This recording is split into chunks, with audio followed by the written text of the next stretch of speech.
Jhitka public library, Jhitka বাজার, মানিকগঞ্জ। এই যে সেই পাবলিক লাইব্রেরিটা আপনারা দেখতে পাচ্ছেন। প্রায় দেখা যায় যে পাবলিক লাইব্রেরির সামনে একটা বড় সড়ো চত্বর রয়েছে। এই চত্বরটা অনেক মোটর সাইকেল স্ট্যান্ড করে রাখা দেখতে পাওয়া যায়, কিন্তু হয়তো ভাবছেন বন্ধুরা যারা বই পড়তে আসে তাদের গাড়িগুলো, না তা নয়। যারা হাট বাজার করতে আসেন তাদের গাড়িগুলোকে নিরাপদ আশ্রয়স্থান হিসেবে এখানে সুন্দরভাবে লক করে রাখা হয়।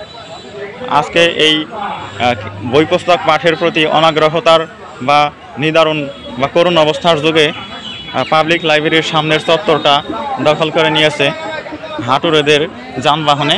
আর জ্ঞানের সেই বিশাল ভাণ্ডার ঘর আজকে হাহাকার অবস্থায়, করুণ অবস্থায়, তার পাঠক শূন্য অবস্থায় নিজেদের অভ্যন্তরীণ করুণ আর্তনাদ করে মানুষকে জাগান দিচ্ছে যে তোমরা আসো, শুধু হাট করতে এসে গাড়িগুলোকে স্ট্যান্ড করে রেখো না, দু একটা বই আমার ভিতরে একটু বসো, একটু বিনোদন করে যাও, একটু জ্ঞান আহরণ করে যাও, জ্ঞান দ্বারা নিজের অন্তরকে সমৃদ্ধ করে যাও, নিজের ভবিষ্যৎকে সুন্দর করার জন্য কিছুটা আমার ভিতর থেকে অধ্যয়ন করে অর্জন করে যাও।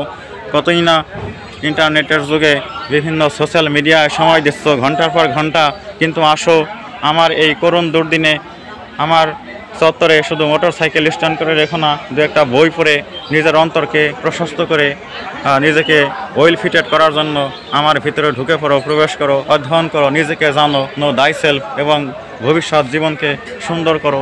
এটাই আমার আহ্বান। এই কথাইগুলোই যেন এই ঘর, এই পাবলিক লাইব্রেরি অসার অবস্থায় পড়ে থাকে, আর ডেকে ডেকে এই কথাই যেন মানুষের দিকে এই কথামালা ছুড়ে দেয় আর তার করুণ আর্তনাদ বা আহাজারি করতে থাকে।